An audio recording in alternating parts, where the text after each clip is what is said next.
Hello to all my esteemed viewers watching from all over the world. Welcome back to the channel where we tell it as it is, bold, raw, and unfiltered. If you're tired of the sugarcoating, if you're tired of leaders insulting your intelligence with speeches that don't match your reality, then you're in the right place. Today we need to talk about President Bola Tinubu's latest statement to Nigerians, where he compared the current suffering in the country to a painful surgery, insisting that recovery is near. Now, let's really unpack what that means and why it matters.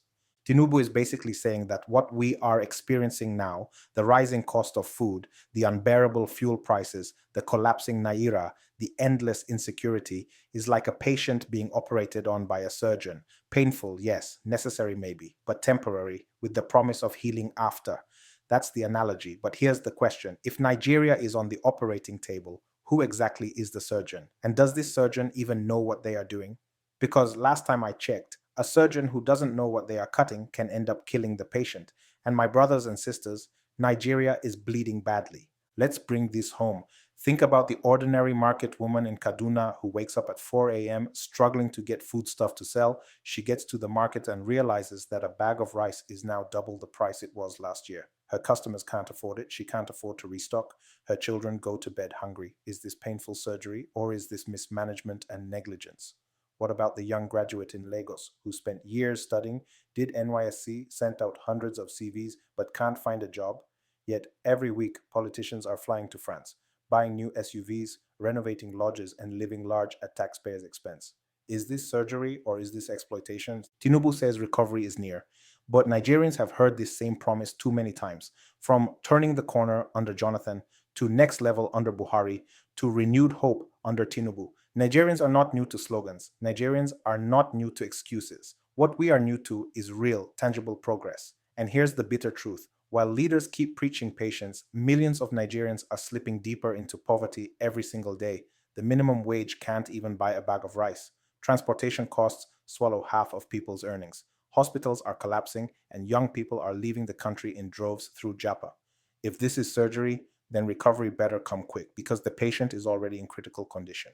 Now, let's be honest. Yes, sometimes a nation has to go through painful reforms to correct years of mismanagement. Removing fuel subsidy, stabilizing the currency, diversifying the economy. These things don't happen overnight. But here's where Tinubu misses the point. You don't ask people to endure surgery while you, the surgeon, are eating caviar in Paris. You don't tell people to tighten their belts when your government is still borrowing recklessly, building vanity projects, and living in opulence. If this hardship is necessary, then let the leaders feel it first. Sell off the presidential fleet. Cut down the bloated salaries of lawmakers. Cancel the luxurious renovations and foreign trips. Lead by example. Show Nigerians that we are truly all in this together. That is the only way people will believe in the so-called recovery. And let's talk about insecurity. What surgery explains the fact that bandits can stroll into villages in Zamfara, Katsina, and Plateau, kidnap women, kill men, and walk away without resistance? What surgery explains the fact that Boko Haram is still terrorizing people more than a decade later? Or that kidnappers are now targeting schools again? Painful surgery or complete state failure? Nigerians are living in fear every day, and no one is holding leaders accountable. But here's where I want to challenge you, my dear viewers. We cannot just sit down, fold our arms, and complain endlessly while our country continues to sink. Yes, Tinubu's statement has touched a nerve. Yes, Nigerians are tired of being asked to endure hardship while leaders enjoy. But this anger we feel, this frustration we feel, it must not go to waste. It must be converted into political action, into civic consciousness, into voter awareness. Because guess what? 2027 is not far away. And unless Nigerians wake up, unless we stop selling our votes for peanuts, unless we stop letting tribalism and religion divide us, the same people who put us on this operating table will keep operating until the patient dies. We need to start asking the right questions now. Who are the leaders with integrity? Who are those with real track records of service? Who are those who understand what it means to lead with sacrifice, not with greed? Because it is not enough to complain about Tinubu or APC if we don't build a better alternative. If we don't unite around credible leadership, then history will repeat itself. And to the Nigerian youth watching this, you are the backbone of this country. You are the largest voting bloc, but you are also the most manipulated.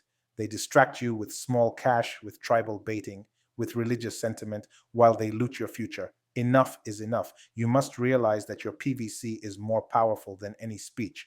Your collective action is more powerful than any corrupt politician. The real surgery Nigeria needs is not IMF policies, not subsidy removals, not currency devaluation. It is the surgery of conscience, the surgery of the mind, a total removal of corruption, of selfishness, of blind loyalty to failed politicians. That is the recovery Nigeria truly needs. So when Tinubu says recovery is near, let us flip the script. Let us say, yes, recovery is near, but not because of your policies, Mr. President. Recovery will be near when Nigerians themselves wake up and decide that enough is enough. Recovery will be near when we vote differently, when we hold leaders accountable, when we refuse to normalize suffering as destiny. Recovery will be near when the Nigerian people, not the Nigerian politicians, take ownership of this nation's future.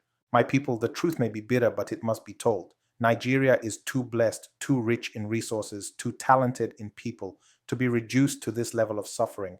The pain we feel today should be the fire that drives us to action, not despair, not resignation, but action. So let me leave you with this. Don't just watch this video and move on. Share it widely. Talk about it with your friends, your family, your colleagues. Begin the conversation about 2027 now. Begin the conversation about accountability now.